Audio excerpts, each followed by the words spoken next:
nous ne pensons pas toujours à l'Israélien, c'est les personnes qui nous observent, donc via la caméra, je dis observe, plutôt donc qui nous écoutent. Et nous voulons saluer des bien-aimés de la Guadeloupe, de la Guyane, qui sont très fidèles en France aussi, et puis en Afrique. Donc on a beaucoup de bien-aimés d'Afrique qui nous écoutent, mais nous ne voulons pas oublier tous ceux qui sont en Martinique, qui nous regardent, et particulièrement à peu près la moitié de notre église, donc qui est à la maison et qui, certains d'entre vous sont malades. Donc nous rendons grâce à Dieu qui, malgré tout, permet à tout le monde d'entendre le message, et c'est une bonne chose. Amen. Amen. Aujourd'hui, nous voulons intituler notre message « Veiller une heure ou des heures », en tout cas avec Jésus. Le texte qui nous intéresse se trouve dans Matthieu chapitre 26, versets 36 à 46, que je voudrais lire avec vous. Là-dessus, Jésus alla avec eux dans un lieu appelé Gethsémane, et il dit aux disciples « Asseyez-vous ici, pendant que je m'éloignerai pour prier. » Il prit avec lui Pierre et les deux fils de Zébédée, et il commença à éprouver de la tristesse et des angoisses. Il leur dit alors, « Mon âme est triste jusqu'à la mort, veillez ici et veillez avec moi. » Puis, ayant fait quelques pas en avant, il se jeta sur sa face et pria ainsi, « Mon Père, s'il est possible, que cette coupe s'éloigne de moi. Toutefois, non pas ce que je veux, mais ce que tu veux. » Et il vint vers les disciples, qu'il trouva endormis. Et il dit à Pierre, « Vous n'avez donc pas pu veiller une heure avec moi? Veillez et priez afin que vous ne tombiez pas dans la tentation. L'esprit est bien disposé, mais la chair est faible. » Il s'éloigna de ce coup de foi et pria ainsi. « Mon Père, s'il n'est pas possible que cette coupe s'éloigne sans que je la boive, que ta volonté soit faite. » Il revint et les trouva encore endormis car leurs yeux étaient appesantis. Il les quitta et s'éloignant, il pria pour la troisième fois, répétant les mêmes paroles. Puis il alla vers ses disciples et leur dit, « Vous dormez maintenant et vous vous reposez. Voici, l'heure est proche et le Fils de l'homme est livré aux mains des pécheurs. Levez-vous, allons, voici celui qui me livre s'approche. » Amen. Amen. Que le Seigneur ajoute sa bénédiction à sa parole. Ça, c'est la parole de Dieu. Amen. Amen. Nous voulons introduire ce récit que nous venons de lire. Le Fils de l'homme, Jésus, méprisé. Christ s'engage dans l'ultime passage d'un chemin de souffrance, d'un chemin de larmes, d'un chemin de combat, de lutte. Alors derrière lui, Judas le traite, s'entretient donc avec les hauts dignitaires du peuple sur le moyen de le faire mourir, pendant qu'il est en lutte, pendant qu'il est en combat pour l'âme de l'humanité. Judas négocie sa capture. Puis, la foule qu'il a tant de fois comblée de bienfaits, la foule à laquelle il a adressé ses appels les plus tendres, les plus douces, les plus gentilles même, cette foule attend, frémissante, avant de s'écrier, crucifie, crucifie-le. Devant la croix, devant Christ, il y a la croix là, et devant la croix, il y a les disciples, il y a sa mère et quelques femmes. Mais dans ce contexte, dans cette situation, ce qui est le plus criant, c'est déjà l'abandon de Dieu. L'abandon de Dieu. Il est là pour l'expiation des péchés, il est là pour mourir. Et à ce moment-là, il ne reste plus la multitude, entre guillemets, des disciples qui le suivaient. Il reste là quelques femmes et les 12 apôtres. Les 12 apôtres. Gethsémani. Voilà l'heure de l'angoisse. Voilà l'heure de la tristesse jusqu'à la mort. C'est ce que Christ dit. Mon âme est triste jusqu'à la mort. Quel tableau terrible, frères et sœurs. Quelle scène lugubre, pourrait-on dire aussi. Puisqu'il s'agit réellement de tout ce qui précède la mort, l'arrestation, bien sûr, avant, de Jésus-Christ, mais aussi la mort de Jésus-Christ. Et dans ce contexte introductif, nous voulons rappeler une chose importante, que très souvent, ce sont souvent les gens qui ont été plus proches de nous, ne serait-ce que physiquement, qui sont ceux qui nous font le plus de mal. J'ai nommé Judas. Chacun a un Judas à côté de lui de temps en temps, dans sa vie.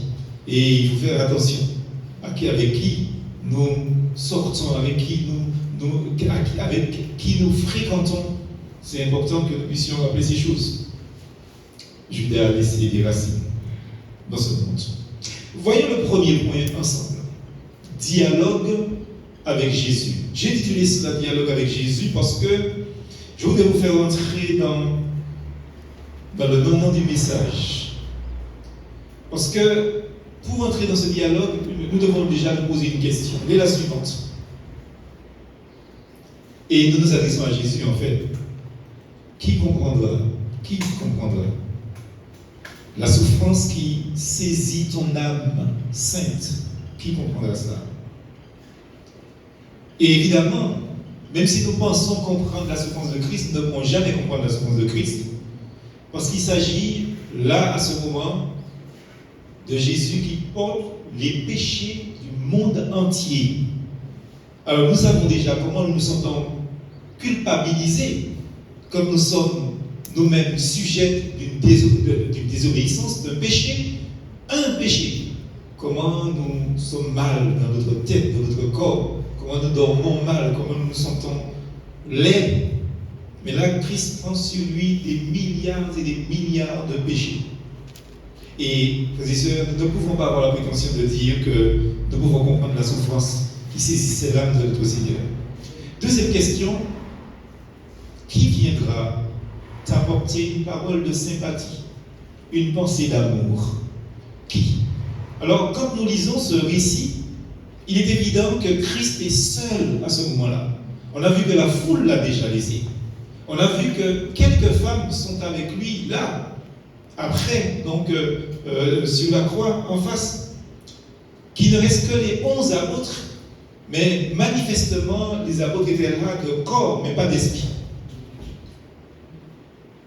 Comme une faveur particulière, Christ demande à 3 disciples qui l'ont accompagné dans cette situation à Golgotha, Matthieu chapitre 26, verset 38, que nous lisons. Christ dit, mon âme est triste jusqu'à la mort, et il fait une requête à ses 3 disciples. Il leur dit, restez ici, non pas veillez pour moi, mais veillez avec moi. Ça c'est important. Veillez avec moi. Et vous savez, Christ est un lion. Christ c'est le lion de la tribu de Juda. Il n'a pas besoin qu'on veille pour lui. Il veut qu'on veille avec lui. Comme les troupeaux de lions, quand vous voyez les troupeaux de lions dans les steppes d'Afrique à la télévision, au cinéma, vous voyez qu'il y a plusieurs mâles et qui veillent sur les femelles, qui veillent sur les petits lions, qui veillent justement avec en fait la sécurité de leur famille, justement, de lions.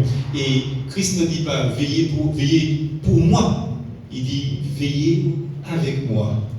Veillez avec moi.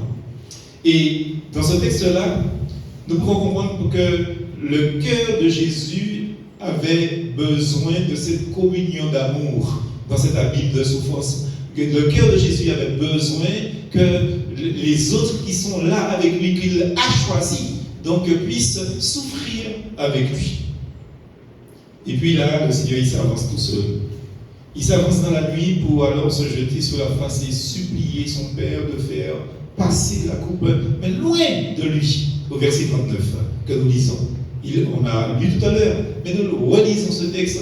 Le Seigneur dit, mais toutefois, non pas ce que je veux, mais ce que tu veux dans sa souffrance. Le combat est terrible. La sueur ruisselle en gouttes de sang, nous dit la Bible. Et puis le Seigneur il revient vers les 3 disciples à nouveau. Une question. Quelle peine ton cœur doit-il éprouver à ce moment? Quelle peine. Dans cette situation, Christ revient vers les 3 disciples.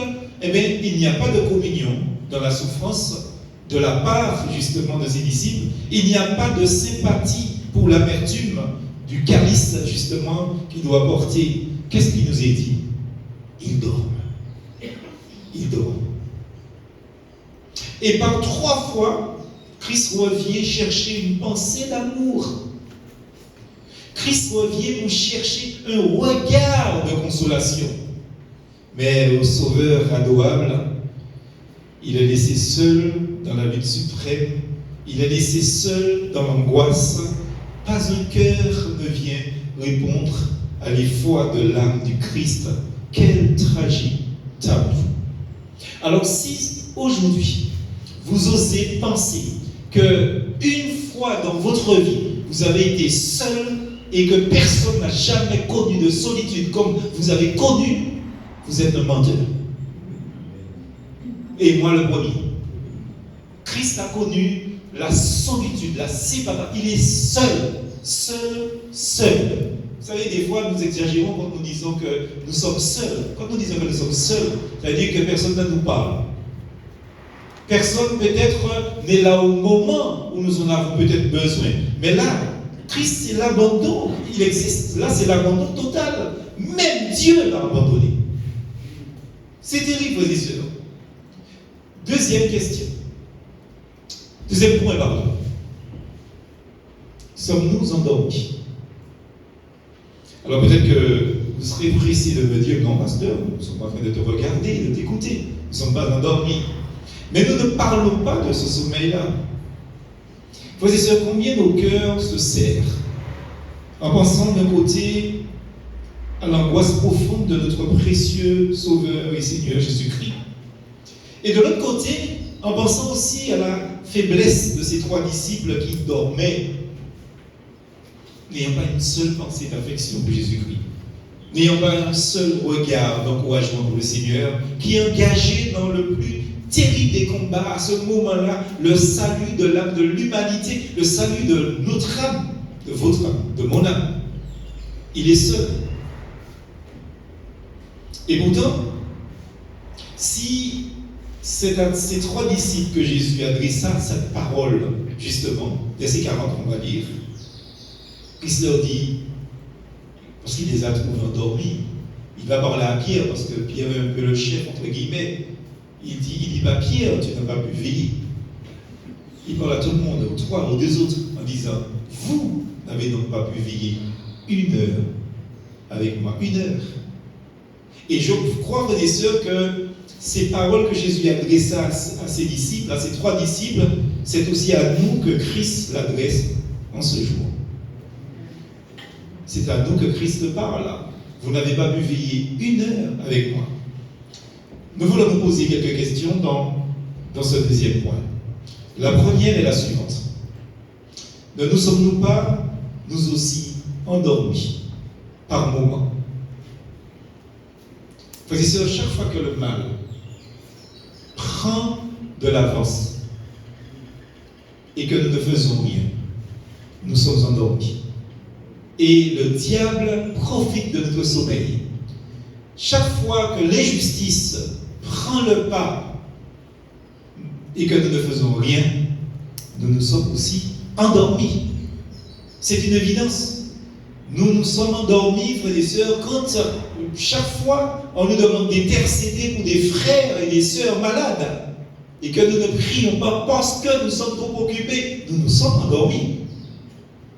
Nous nous sommes endormis quand l'Église compte sur nous et que nous sommes aux abonnés absents. Nous nous sommes endormis aussi. Ne nous sommes-nous pas, nous aussi, endormis?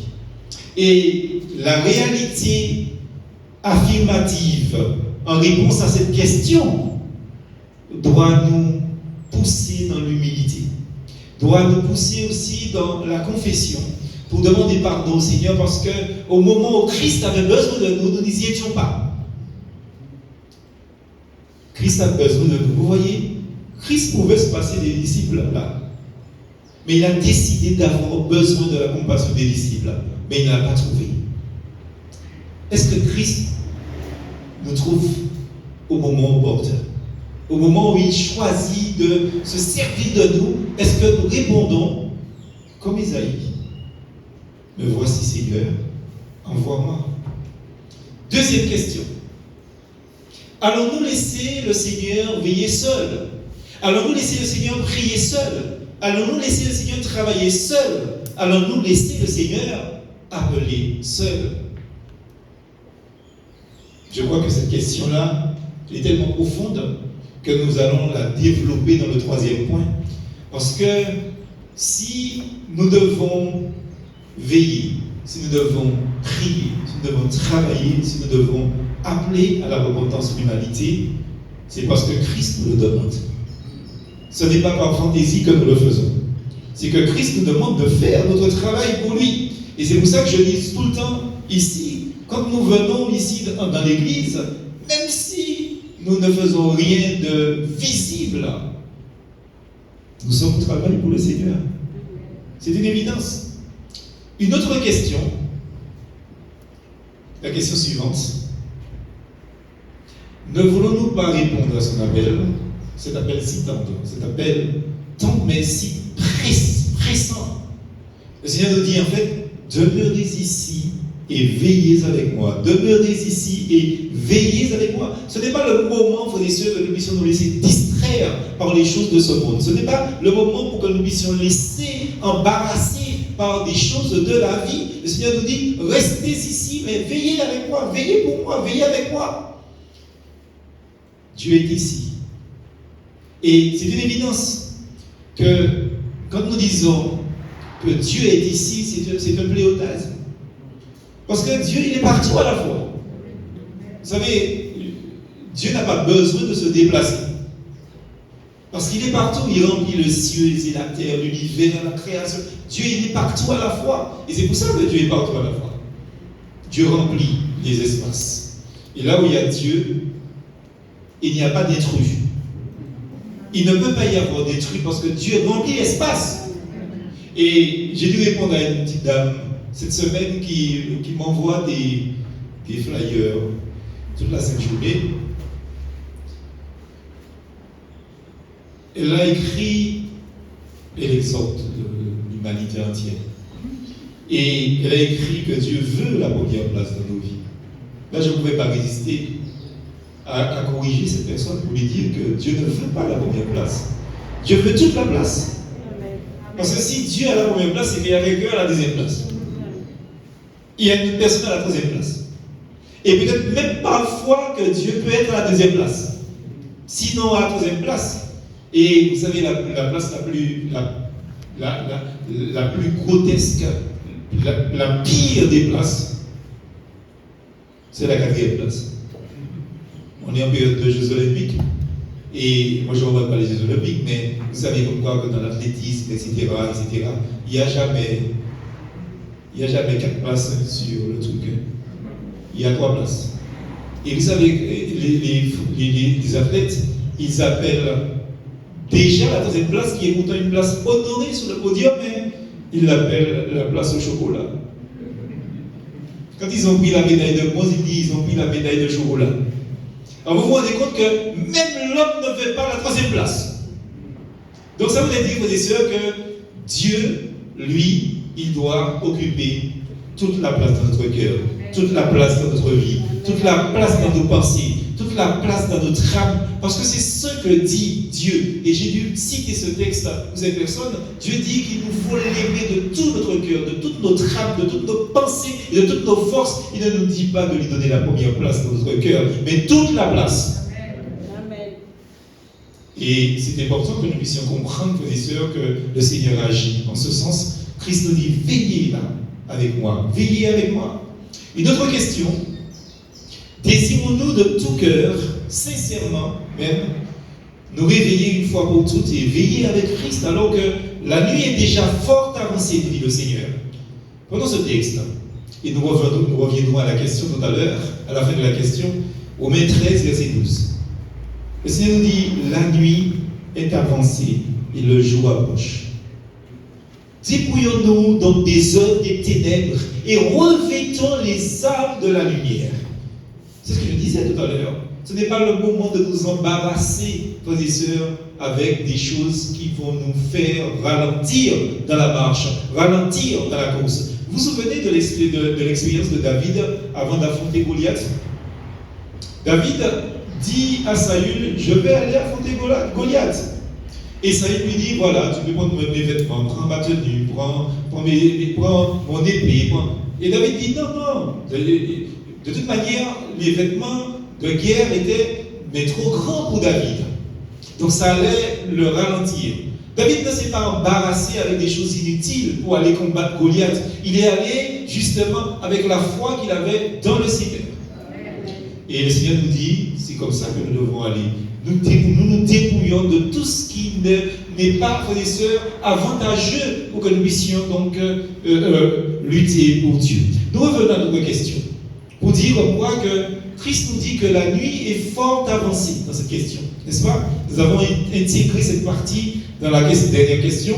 Désirons-nous de tout cœur, sincèrement, donc nous réveiller une fois pour toutes, et veiller avec Christ, alors que la nuit est déjà avancée, que le jour avance, l'homme va se lever de moment où l'autre, frères et sœurs. Et il faut comprendre que quand il est dit que le jour va arriver, l'homme va se lever, c'est-à-dire que Christ peut venir rapidement. Et s'il nous trouve embarrassés de choses inutiles, qu'allons-nous lui dire? Qu'allons-nous lui dire? Troisième point, et je crois que c'est le point essentiel de ce message, que nous avons simplement intitulé « Alors ». Pourquoi alors? Parce que le Seigneur nous donne un commandement. Et ça nous dit de veiller avec lui. Alors, justement, 3.1, veillons une heure avec lui par la prière. Veillons avec lui par la prière. Au moins une heure. Alors, nous mettons énormément de questions dans ce message. Et nous posons la première question. Où en sommes-nous avec la prière, frères et sœurs? Où en sommes-nous? Est-ce que nous prions chez nous? Est-ce que nous prions en famille? Est-ce que nous prions en couple? C'est important. Et je dis bien qu'on croit qu'il doit y avoir l'harmonie pour la prière. Je persiste sur ça. Mais où en sommes-nous? Est-ce que nous ne prions qu'ici? Et si nous ne prions qu'ici, c'est grave. Si nous ne prions qu'ici, c'est grave, frères et sœurs. Et très souvent, vous savez, on constate que les gens qui ne prient pas du tout, qui prient très peu, profitent de la prière communautaire pour dire tous leurs besoins, Je vous explique la chose. C'est comme si vous avez faim et que vous ne trouvez pas à manger. Quand vous arrivez là où il y a les vivres, la boisson, la nourriture, qu'est-ce que vous allez faire? Et prendre tout ce que vous avez besoin pour vous nourrir. Et d'une certaine manière, cette multiplicité de mots et de paroles et de phrases dans les prières d'assemblée pénalise les autres qui ont besoin de prier. Parce que les prières sont trop longues.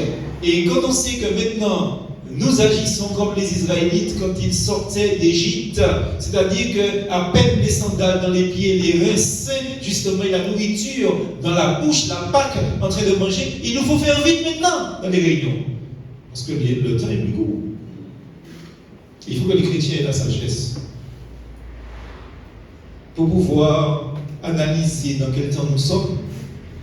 Prier à la maison, c'est pas de la même manière que comme nous prions à l'assemblée, dans l'assemblée.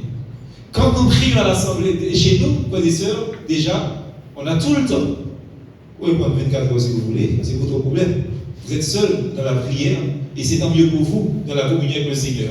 Mais quand nous sommes dans l'église, pensons aux hommes bien-aimés qui voudraient ouvrir leur bouche pour dire au moins une phrase. Pensons à eux. Ça peut être un manque d'amour que de penser qu'à soi. On aime peut-être bien remplir cet espace, on aime bien peut-être parler. Ça devient comme une attitude égoïste. Parce qu'on ne pense pas aux autres. Vous savez, ce n'est pas dans l'assemblée qu'il faut montrer aux gens que vous priez. C'est seul avec le Seigneur que vous devez montrer au Seigneur que vous êtes en communion avec lui. Parce que c'est ce que dit le Seigneur. Va mon peuple, Ésaïe le dit. Et Jésus-Christ l'a repris. Rentre dans ta chambre, ferme ta porte derrière toi et prie ton Dieu qui est dans le secret. Et ton Dieu qui est dans le secret te le rendra. C'est là qu'il faut faire des prières dans le cœur. Où en sommes-nous avec la prière? Deuxième question, ne devons-nous pas baisser la tête en pensant au peu d'énergie ou au peu de persévérance, au peu que nous manifestons, donc vous priez? C'est vrai, frères et sœurs. Des fois, nous sommes comme honteux. Parce que quand nous prions, on a l'impression que, en fait, à la limite, Dieu ne nous écoute pas. Alors, que dit la Bible? La parole de Dieu dit, dans l'un des psaumes, que comme le malheureux crie, l'Éternel entend. Amen. Donc, quand nous prions, ne faisons pas comme si Dieu nous écoute, prions parce que Dieu nous écoute. Parce que Dieu nous écoute, frères et sœurs. C'est une évidence. Nous devons prier avec foi, nous devons prier avec vigueur, nous devons prier avec insistance. Vous savez, j'ai fait une petite méditation comme ça la semaine dernière, les prières incrédules. Je ne sais pas si vous avez entendu. Parce qu'il y a des gens qui prient, mais ils ne sont même pas convaincus que Dieu va les exaucer. Et vous savez que c'est dans la Bible ce que je dis là. Les gens qui priaient pour que Dieu délivre Pierre. Il y avait une église qui priait pour que Pierre soit délivré. Et ils priaient pour que Dieu délivre Pierre. Et ils ont prié, certainement, ils ont prié. Et quelqu'un frappe à la porte. Alors, Rhodes, la servante, va voir qui c'est qui frappe à la porte. Quand elle voit Pierre, elle-même ne croit pas que c'est Pierre. Alors, au lieu d'ouvrir la porte, elle retourne, dit aux autres, je crois que j'ai vu Pierre. Les autres lui disent, mais tu es folle. Les autres disent, mais ils ont vu, elle a vu son fantôme. Les autres disent, ils sont en train de prier pour qu'on lâche Pierre. Pierre est délivré et ils croient que c'est pas Pierre qui est là. Comme quoi que des fois nous prions et nous ne croyons même pas que dans ce que nous disons. C'est ça les prières incrédules. Moi, quand je prie pour quelqu'un, je sais déjà que Dieu va lui donner la chose. Parce que je crois que Dieu va le faire. Et si Dieu ne le fait pas, c'est Dieu qui a un problème. C'est pas moi. Hein? Parce qu'il faut faire attention, on n'est pas des Hercules de la prière. On n'est pas des Avengers, là, vous savez, des super-héros. Non. Dieu nous a dit, demandez, je vous donnerai. Eh bien, on demande, si Dieu ne donne pas, c'est pas moi, j'ai pas de problème. Hein. Vous voyez ça avec Dieu. Et Dieu, il est obligé de donner parce qu'il a dit, si vous demandez, je vous donnerai. Et comme Dieu n'est pas là pour mentir, il donne si on a foi en lui. Est-ce qu'on peut dire amen à ça? Amen. Pensons à l'exemple aussi de Daniel qui, ses fenêtres étant ouvertes du côté de Jérusalem. La parole de Dieu nous dit dans Daniel 6, verset 10, je ne suis pas sûr de t'avoir donné ce verset. Oui, bien sûr, merci. La parole de Dieu nous dit, lorsque Daniel sut que le décret était écrit, il se retira dans sa maison, où les fenêtres de la chambre supérieure étaient ouvertes dans la direction de Jérusalem. Et 3 fois le jour, il se mettait à genoux. Il priait, il louait son Dieu, comme il le faisait auparavant. Vous savez, dans le milieu évangélique, nous avons tellement peur de tomber dans l'extrême que nous ne faisons rien. Vous savez, nous sommes dans une 3e génération, 4e génération d'évangéliques en Martinique. Mais les premières générations, ils avaient tellement peur d'imiter les catholiques qui prient à genoux, eh bien, ils ne se mettaient pas à genoux. Et d'une manière inconsciente, la chose est restée dans la culture évangélique. À combien de fois combien de fois vous avez déjà vu, dans un moment de louange, des chrétiens se mettre à genoux? Oui. Vous voyez ça peut-être un jeûne et prière, et encore. C'est déjà un problème pour que les chrétiens se mettent debout pour prier. Parce que, frères et sœurs, il y a quelque chose qui est entré dans la conscience collective. Pour ne pas être comme l'autre, pour pas qu'on nous prenne comme l'autre, ne faisons pas comme l'autre, mais en ne faisant pas comme l'autre, frères et sœurs, nous mettons de côté ce que la parole de Dieu dit. La parole de Dieu dit que Daniel priait à genoux. À genoux. À genoux. Oui, c'est important, hein, ce que nous sommes en train de dire là. Tant que nous savons que c'est nous qui sommes dans la vérité, nous n'avons pas à craindre qu'on nous prenne pour qui que ce soit. Parce que nous sommes dans la vérité, en Jésus-Christ, notre Seigneur. Nous ne sommes pas dans le pape. Nous sommes en Jésus. Et la parole de Dieu nous dit que Daniel s'agenouillait sur ses genoux, n'est-ce pas? Il s'agenouillait, il se mettait à genoux. Vous savez, cette phrase que je vous ai dite là, c'est une version de la Bible qui dit que Daniel s'agenouillait sur ses genoux. C'est-à-dire, il veut mettre l'accent sur le fait qu'il était vraiment à genoux dans la prière. 3 fois par jour. Combien de fois prions dans la journée? À la hâte, nous avons un feuillet de calendrier.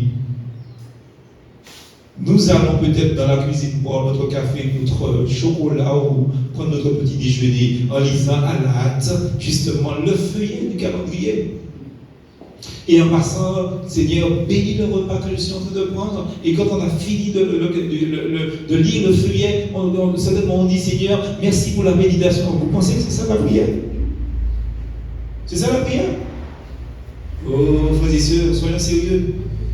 L'homme de Dieu dit cette phrase qui est claire. Il dit, le Seigneur me réveille chaque matin pour que j'écoute comme écoutent les disciples. Il me réveille chaque matin. Ça veut dire, frères et sœurs, que nous devons trouver la force pour nous réveiller suffisamment tôt pour passer au moins 5, 10, 15 minutes, 30 minutes pour ceux qui peuvent, 1 heure pour ceux qui peuvent, frères et sœurs, avec le Seigneur. Pourquoi avons-nous le courage de nous lever pour aller travailler? Et n'avons-nous pas le courage pour aller prier notre Père? Vous savez, si nous sommes debout, c'est parce que le Seigneur veille sur nous. Alors, frères et sœurs, soyons des Daniel. Prions-nous 3 fois par jour? 3e question. Prions-nous 3 fois par jour avec foi, comme cet homme Daniel qui était appelé le bien-aimé. Donc, je vous passe de la lecture du chapitre 10, verset 11. 2e point, 3.2. Veillez 1 heure avec lui pour lire la parole. Lire la parole. Qu'est-ce que Paul disait à Timothée? Timothée chapitre 4, verset 13. Il lui a dit, jusqu'à ce que je vienne, applique-toi à la lecture, à l'exhortation, à l'enseignement. Frères et sœurs, ces 3 choses dont il est question ont un point commun: la parole de Dieu. Pour lire, c'est la parole. Pour exhorter, il faut connaître la parole. Pour enseigner, il faut connaître la parole. Nous ne pouvons pas nous permettre de nous tenir devant les gens et de leur raconter des histoires. Nous devons leur donner un enseignement didactique, frères et sœurs, un enseignement correct, un enseignement profond, de sorte que les personnes sont enrichies après une prêche. Exhorte, il l'exhorte. Il lui dit, applique-toi, c'est-à-dire fais les choses bien. Il ne s'agit pas d'aller, de lire la parole et puis pendant qu'on lit, on est en train de penser au poids d'angole qu'on va éplucher pour pouvoir cuire. Il est dit, applique-toi, c'est-à-dire que ta pensée soit sur ce que tu es en train de lire. Applique-toi à l'exhortation. Vous savez, l'exhortation, c'est encourager quelqu'un. C'est accompagner quelqu'un qui se trouve dans des situations difficiles. Il lui dit, applique-toi à l'enseignement. Mais l'enseignement, ça veut dire que pour enseigner, il faut se laisser enseigner par Dieu. Il faut étudier la parole. Et, frères et sœurs, un étudiant, un serviteur de Dieu sera toute sa vie un étudiant. Malheureusement, beaucoup de serviteurs, ils ont fini leurs études quand ils ont fini leur faculté de théologie. Et malheureusement, cela se ressent dans l'enseignement aussi.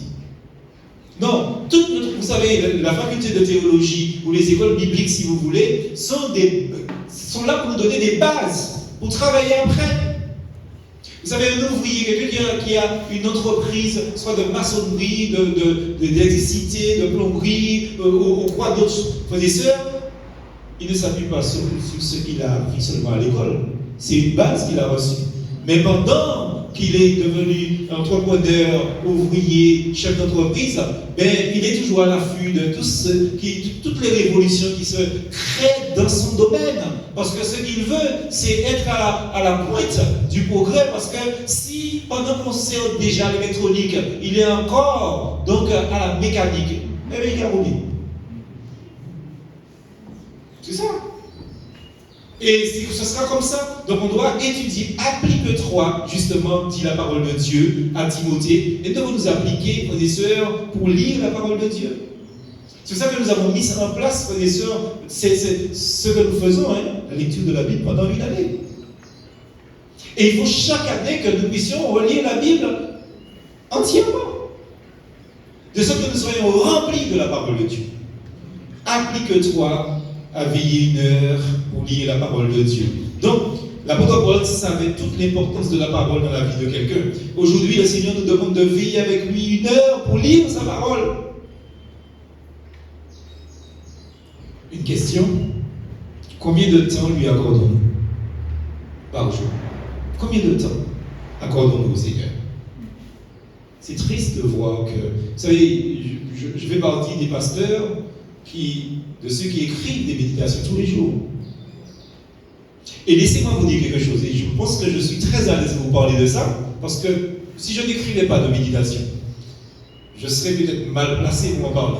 Mais parce que j'en vis, justement, et je pense qu'à la journée d'aujourd'hui, j'ai déjà peut-être écrit 4000 méditations. Vous savez quoi, frères et sœurs? Les méditations que j'écris, ce n'est pas la parole de Dieu inspirée. La parole de Dieu, c'est la Bible. Il y a des gens qui ne comprennent pas ça. Vous savez, je m'inspire de la parole de Dieu pour faire une méditation écrite, mais la vraie parole de Dieu, c'est la Bible, c'est ce qui est dans la Bible. Quand vous avez lu une méditation du pasteur Edjab, n'allez pas dire que vous avez lu la parole de Dieu ce matin. Hein? Vous avez lu un verset, parce qu'il y a toujours un verset en tête, ou des fois plusieurs versets dedans. Mais ce n'est pas la parole de Dieu que vous avez lu. Vous avez lu la méditation de Norme, qui peut se tromper. Vous voyez? Qui peut se tromper. Mais la parole de Dieu ne se trompe pas. Amen. Alléluia. Donc, il faut lire la parole de Dieu, il faut lire aussi la méditation. Amen. Parce que la méditation s'inspire de la parole de Dieu. Et si on lit seul dans la méditation, on ne comprendra pas la méditation parce que c'est dans le texte biblique. Vous avez peut-être remarqué que chaque méditation, chaque fois, est en rapport avec la lecture que nous faisons chaque matin. Je ne sais pas si vous avez remarqué ça. C'est toujours en rapport avec la lecture que nous faisons. Parce que c'est en lisant la parole de Dieu que Dieu me donne des pensées pour pouvoir m'édifier avant vous. Pas croire qu'il y a des gens qui pensent que je les aime beaucoup quand j'ai écrit des méditations. Je m'aime moi-même déjà, parce que c'est moi-même que j'ai édifié avant. Et puis après, je partage avec vous. Pourquoi ça? Je partage. Je ne fais que partager ce qu'on m'a donné. Mais je vous aime beaucoup. C'est important, frères et sœurs, que nous puissions comprendre ça. Le Seigneur, il a tant de choses à nous dire. Il a tant de choses à nous enseigner. Le Seigneur, il a tant de grâce à nous communiquer par sa parole. Allons-nous le laisser veiller seul dans l'impossibilité de nous faire part de ses richesses parce que nous ne voulons pas l'écouter. Nous ne venons pas l'écouter. La parole de Dieu nous dit que Marie s'était assise au pied de Jésus et elle écoutait la parole. Et qu'est-ce que le Seigneur lui a dit? Marie, elle a choisi la bonne part. La bonne part. Alléluia. Est-ce qu'on peut dire amen à ça? Dans Luc 10, versets 39 et 42. On ne va pas lire parce qu'on veut aller vite. Mais nous voulons imiter cette femme sage, pieuse, qui a choisi la bonne part. Et Christ lui dit que ça, personne ne va lui ôter cette bonne part. Ça, c'est important. Ne courez pas après les richesses. Les richesses vous seront ôtées. Et si ce n'est pas quelqu'un qui prend les richesses dans vos mains, c'est là où il la tête, dit Jésus, qui prendra. Mais la parole de Dieu n'est pas qu'à oublier. Alléluia. La parole de Dieu, personne ne peut l'emparer. Tout ce que nous avons lu, nous avons appris par cœur, avec lesquels nous avons fait des expériences dans la parole de Dieu, c'est là. Et personne ne peut nous l'enlever. Même la mort ne nous l'enlèvera pas, parce que quand nous irons au ciel, nous aurons cette parole avec nous aussi. Personne ne peut enlever ça, par ni à vous. Quatrième point. 3.4. Veillez une heure, c'est bien ça? 3.3. Excusez-moi. 3.3. Veillez 1 heure avec lui pour se souvenir de lui. Ah, ça c'est important. Frères et sœurs. La première question que nous nous posons, chères sœurs, chers frères, et vous tous les croyants qui n'avez pas encore répondu à l'invitation du Seigneur, eh bien, laisserez-vous votre siège vide à sa table? Parce que Christ nous appelle à manger avec lui, c'est-à-dire à nous souvenir de lui. Et ce souvenir-là, c'est le moment de la Sainte Seine.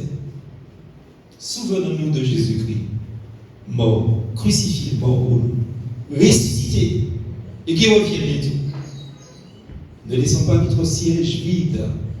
Ne voulez-vous pas, notre question, participer à ce repas d'amour et de souvenir, en mémoire de lui, justement, comme il dit.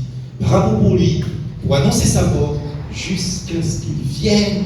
Frères et sœurs, en effet, quand nous prenons le repas du Seigneur, nous évangélisons aussi. Parce que nous annonçons le retour du Seigneur. Prépare-toi à la rencontre de ton Dieu. Ô mon peuple, disait le prophète. 1 Corinthiens, chapitre 11, verset 26. Faites ceci en mémoire de moi, jusqu'à ce que je revienne. Quatrième point, 3.4, avant-dernier point. Veillez 1 heure avec lui pour témoigner de lui, portant son opprobre. Une question encore. Je vous ai dit, on va beaucoup s'interroger dans ce message. Notre vie est-elle vraiment un reflet de la vie de Jésus-Christ? Est-elle vraiment le reflet de Christ, notre vie? C'est important. Il y a un frère qui me disait qu'un homme lui disait, mais cet homme est un homme intègre. Vous êtes un homme intègre. C'est ce qu'on devait dire de tous les enfants de Dieu. Vous êtes une femme intègre, vous êtes un homme intègre. Le contraire, c'est attristant et c'est honteux pour Christ. Si on dit de nous le contraire, c'est attristant et c'est honteux pour Christ. Notre vie doit refléter Christ. Vous savez, pour les premiers disciples, je ne dis pas les apôtres, les disciples, quand on regardait les chrétiens, on disait, mais qu'est-ce qu'ils s'aiment? Qu'est-ce qu'ils s'aiment? Qu'est-ce que les gens disent de nous? Qu'est-ce que les gens disent de vous qui nous regardez sur Internet? Pourrait-on dire à notre sujet ce que la parole nous dit de Pierre et de Jean? Lisons Acte 4, verset 13. Il est dit, lorsqu'ils virent l'assurance de Pierre et de Jean, ils furent étonnés, sachant que c'étaient des hommes du peuple sans instruction, et ils les reconnurent pour avoir été avec Jésus. Ils les reconnurent pour avoir été avec Jésus. Est-ce que les gens nous reconnaissent pour être avec Jésus? Vous n'oubliez pas, Christ dit, veillez avec moi. Ça veut dire que si nous veillons avec Jésus-Christ, on est dans l'équipe de Jésus-Christ. On est dans la troupe de Jésus-Christ. Ça veut dire que quand on nous voit avec Jésus. Est-ce que les gens nous voient avec Jésus? Ou bien est-ce que les gens nous voient sans Jésus? Et vous savez quelque chose, frères et sœurs? Si on nous voit sans Jésus, on nous voit avec quelqu'un d'autre. Vous savez ça? Si on nous voit sans Jésus, on nous voit avec quelqu'un d'autre nécessairement. Parce qu'il n'y a pas deux solutions, il n'y a pas 3 solutions, 4 solutions, 5 solutions, il y a 2 solutions. On n'est jamais seul. Parce que Christ a dit que comme on est avec lui, lui-même est avec nous tous les jours jusqu'à la fin du monde. Donc on n'est jamais seul. La seule personne qui s'est retrouvée seule, c'est Jésus-Christ. Alors arrêtez de dire je suis seul au monde. D'accord? Parce que si vous dites ça, c'est que vous vous prenez pour le nombril du monde. Et moi aussi, je me prends pour le nombril du monde si je dis ça. On n'est jamais seul. Parce que s'il n'y a aucun être humain à côté de nous, Jésus est avec nous. Mais si on n'est pas avec lui, il y a quelqu'un d'autre avec nous. Alors assurez-vous que ce monsieur-là, ou ce monstre-là, le diable, n'est pas avec vous. Mais que c'est toujours Christ qui soit avec vous. Et j'ai des bonnes raisons de penser que vous êtes dans l'équipe de Jésus-Christ. Alléluia. Nous sommes avec le Seigneur. Lorsque les moqueries, ou le mépris, ou même la persécution, ces choses-là souviennent, pouvons-nous, comme les premiers disciples, nous réjouir d'avoir été estimés dignes de souffrir les opprobles pour le nom de Jésus. C'était ça dans Acte 5, verset 41, que nous ne lisons pas parce que nous avons déjà résumé ce texte. Est-ce que nous nous estimons, nous nous réjouissons et que nous nous estimons heureux d'avoir souffert pour la gloire de Dieu? Jésus nous demande si nous sommes prêts à témoigner pour lui, si nous sommes prêts à témoigner avec lui. Il nous pose une question. Elle est la suivante. Allons-nous le laisser appeler en vain? En restant dans notre tiédeur, en marchant un pied dans le monde et un pied dans son chemin, ayant honte de son opprobre, ayant honte de son nom. Non. Nous avons choisi notre camp. Nous sommes dans le camp de l'Éternel. Cinquième point, dernier point, très courtement comme les autres. Le Seigneur nous dit de veiller 1 heure avec lui pour le servir. Pour le servir. 1 heure. Alors vous avez compris le sens de ce message. À chaque fois que Christ nous demande de veiller pour quelque chose, il nous demande 1 heure. Mais 1 heure accumulée à discerner, si vous voulez, avec 1 heure, à discerner avec une autre heure, là nous sommes déjà à 5 heures. Ça voudrait dire, frères et sœurs, que si on dit que dans un jour normal, c'est Christ qui dit ça, il y a 12 heures dans le jour, ça voudrait dire que 50% déjà de notre journée doit appartenir à Jésus-Christ. 50% de la journée, je dis bien. Et quand on dit journée, il faut qu'on dise ça bien parce que les Martiniquais et les Guadeloupéens aussi, et même les Guyanais, disent des choses qu'il ne faut pas dire. Vous savez, quand chez nous, dès qu'il est midi, après midi, 1 minute ou 1 seconde, on dit bonsoir. Et là, on voit ça? La semaine dernière, je vais chez quelqu'un, là, je dis à la personne bonjour, elle me répond bonsoir. Je dis, mais pourquoi tu me dis bonsoir? Il est midi. Il me dit, mais c'est comme ça. Je dis, mais pourquoi c'est comme ça? Je ne sais pas. Et je vais vous faire un cours d'histoire pour vous montrer. On va dire encore que c'est le Martiniquais qui parle. L'aliénation martiniquaise, guadeloupéenne et guyanaise. Vous savez d'où ça vient, ça? Ça vient du temps où il y avait une seule chaîne télévisée, l'ORTF. Ce qu'on appelait, je sais, c'est ça, l'ORTF. Et quand on montrait le journal télévisé de France en direct à midi, le présentateur disait bonsoir messieurs et dames. Et nous, on avait dit là à midi, nous avons dit bonsoir à midi. Pas dit ça, mes amis, pas dit ça, maman. Tant il passe 6 heures du soir, nous n'avons pas fait, dit bonjour. Ça sent la libération. Bon, on va faire une parenthèse. C'était une parenthèse, mais ça a sa place. Ça a sa place. Ça a sa place dans le message. Parce que nous parlons des heures. Parce que quand il est midi, c'est pas l'heure où elle est dormie. Vous comprenez ça? Il y a des gens, quand les gens nous disent bonjour, on doute du bonjour parce qu'on ne sait pas pourquoi, on ne sait pas quoi ils nous disent. Ils sont sincères dans le bonjour, mais ils nous disent bonsoir. Pourquoi tu me dis bonsoir? Dites-moi bonjour. Il est midi, dites-moi bonjour. Veillez 1 heure. Je nous dis de veiller le jour avec lui. Et bien sûr, il est important pour nous qu'on croit que 1 heure, c'est l'heure présente. 1 heure, c'est maintenant. Ce n'est pas quand nous serons plus âgés. Ce n'est pas quand nous croirons avoir acquis beaucoup de connaissances qu'il faudra commencer à veiller 1 heure avec lui pour le servir. C'est maintenant que le Seigneur nous demande de le servir. C'est maintenant. Et, frères et sœurs, faisons très attention. Vous savez, je vous ai posté sur le site des publications une dame de 103 ans. Vous avez vu ça?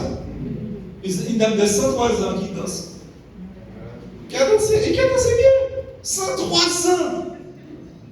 L'église avait une fête pour la mamie. c'est une Jamaïcaine. Et elle rentre en dansant, elle danse à 103 ans. Et vous connaissez pas l'histoire de cette dame, mais cette dame a servi dans son église.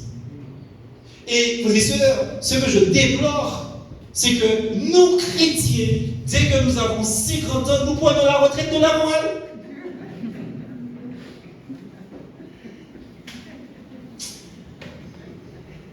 Dès qu'on a 50 ans, on dit ah, je ne peux plus rester au conseil, je suis fatigué. 50 ans, va voir mamie, Jamaïque.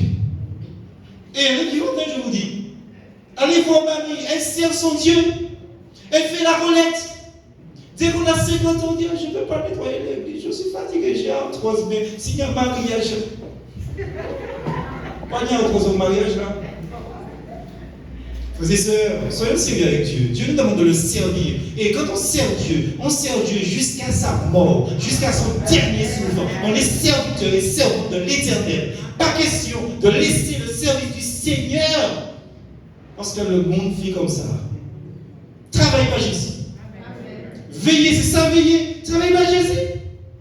Je ne peux pas travailler parce que j'ai l'arthrose dans les mains. Mais justement, c'est parce qu'on va travailler. Fais un bagage qui fait exercice. D'ailleurs, c'est ce que dit là, justement, hein, les éducateurs, les gens qui font, comment on appelle ça, les gens qui font travailler les gens, on appelle ça, les guidés, ils vous disent, oui, il faut jouer avec une petite boule, il faut faire des machins comme ça, il faut marcher, il faut bouger.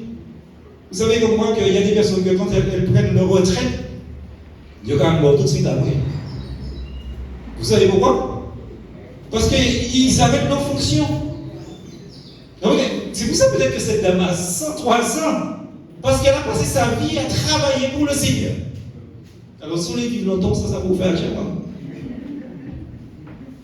C'est pas seulement enfant obéissant à vos parents et vous vivez longtemps sur la terre, c'est enfant chrétien, travaille la bonne Dieu et vivre longtemps. C'est maintenant, frères et sœurs.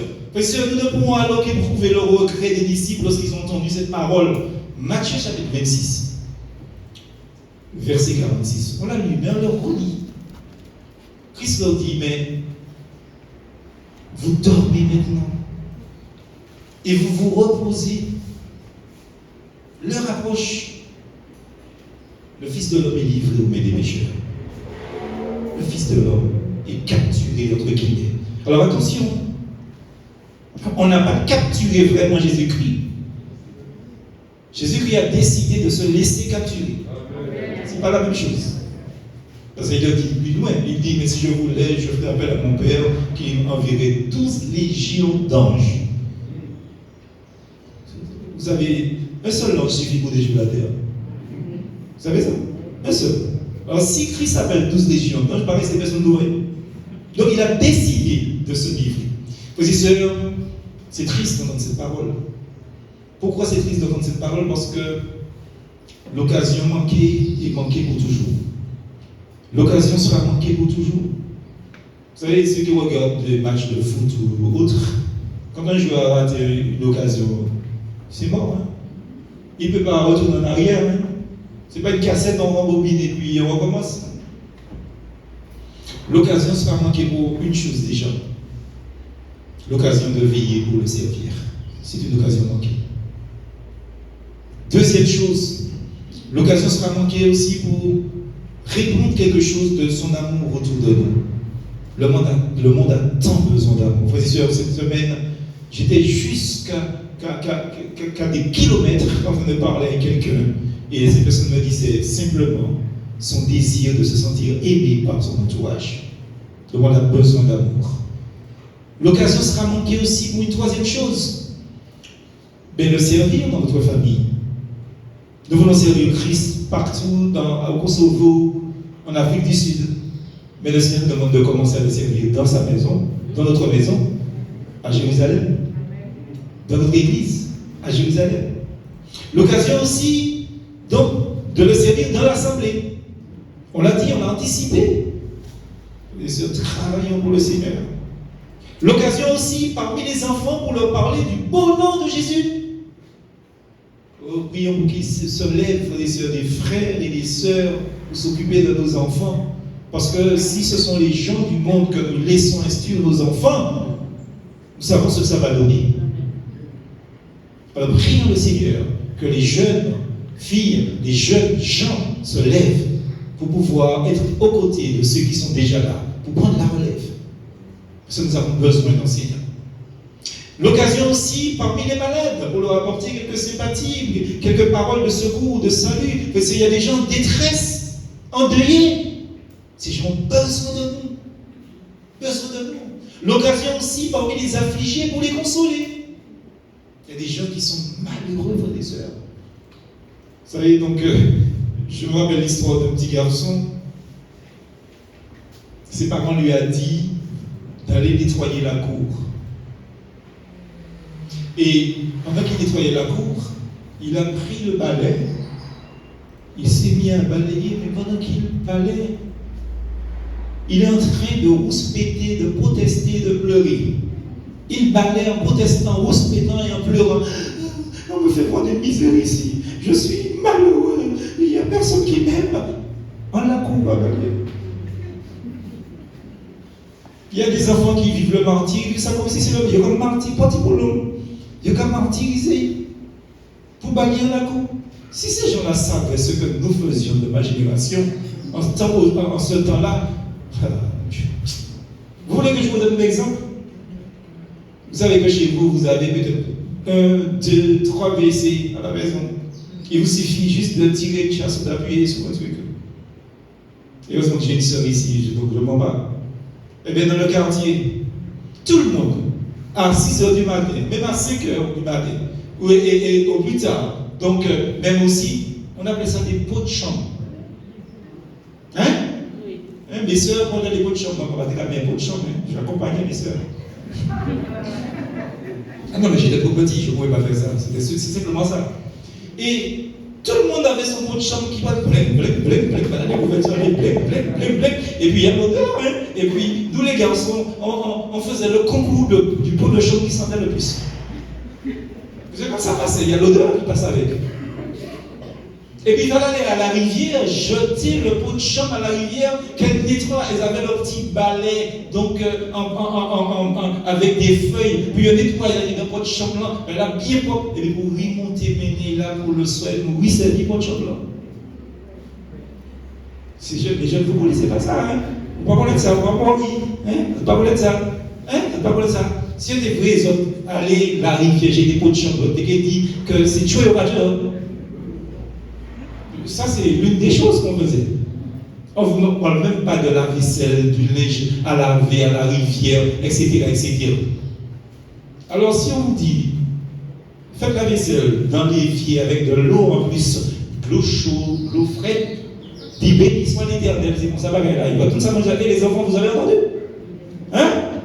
Dit béni soit l'Éternel, parce que normalement, nous, on remplissait une grande baignoire en plastique avec toute la vaisselle sale et on descendait à la rivière qui était à combien de kilomètres pour laver la vaisselle pour de la rivière. Alors là, papa ou maman, on doit faire la vaisselle là, il fait la vaisselle là, et là, on finit juste demander ici, pas dit d'autres pour faire. Le pauvre misère a crié. Peut-être que la misère est venue, justement. Je disais, on avait besoin d'une persécution en Martinique. Peut-être qu'il y a Cavini, ok, ça qui la vie. Peut-être qu'il est pire qui entend Robert, c'est pas la ville de Robert, hein? L'amiral Robert. Autre chose, parmi les déshérités aussi, pour faire un travail, donc justement, matériel ou spirituel, parce qu'il y a des gens qui sont dans le besoin matériellement. Parce qu'il y a des gens qui n'ont pas de pain pour manger. Vous vous rendez compte de ça? Et vous dites, j'en vois chaque semaine. Il y a des gens, vous savez, quand je vois ces personnages, je ne leur dis pas, je vais prier pour vous, je vais leur acheter un pain.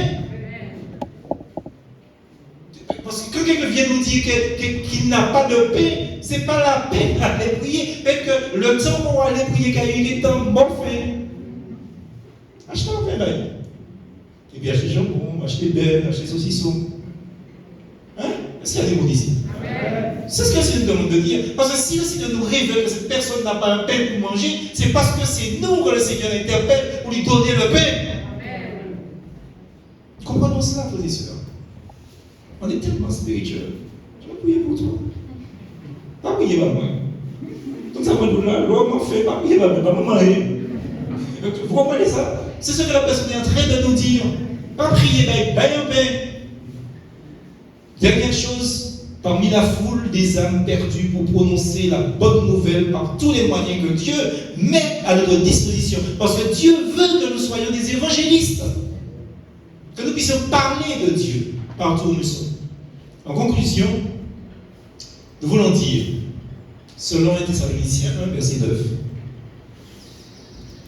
il nous est dit, on raconte à notre sujet quel accès nous avons eu auprès de vous et comment vous vous êtes convertis à Dieu en abandonnant les idoles pour servir le Dieu vivant et vrai, pour servir. Souvent dans nos positions, que notre rôle c'est de servir.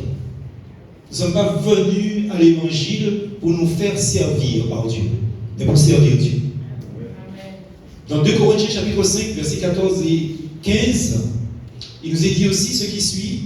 L'amour de Christ nous presse parce que nous estimons que si un seul est mort pour tous, tous sont donc morts. Verset suivant. Et qu'il est mort pour tous afin que ceux qui vivent ne vivent plus pour eux-mêmes, mais pour celui qui est mort et ressuscité pour eux. C'est pour Christ que nous vivons, frères et sœurs. L'amour du Seigneur nous étreint là, justement. Alors vivons-nous pour nous-mêmes? Ou veillons-nous avec lui, pour vivre pour lui et nous servir? C'est ça la grande question. Nous voyons encore 2 textes. 1 Corinthiens 6, verset 20, dans cette conclusion. Il vous est dit que nous avons été rachetés à un grand prix. Notre rôle, c'est de glorifier Dieu dans notre corps et dans notre esprit qui appartient à Dieu. Dans notre corps et dans notre esprit. Donc c'est important que nous puissions comprendre que notre corps ne nous appartient pas, et notre esprit n'est pas à nous non plus. C'est la propriété de Messire Dieu. Glorifiez le Seigneur dans votre corps et dans votre esprit parce que vous avez été achetés à grand prix. Donc, ce texte-là nous donne réellement et sincèrement l'idée de ce que Dieu attend de nous. Alors, nous terminons par un texte dans Marc 13, versets 35 à 37. Ce sera la conclusion de la conclusion. Le Seigneur nous dit, veillez donc, car vous ne savez pas quand viendra le maître de la maison, ou le soir, ou au milieu de la nuit, ou au chant du coq, ou le matin. Craignez qu'il ne vous trouve endormi à son arrivée soudaine. Ce que je vous dis, je le dis à tous. Veillez. Voilà le mot d'ordre du Seigneur. Veillez. Que Dieu bénisse sa parole. Amen.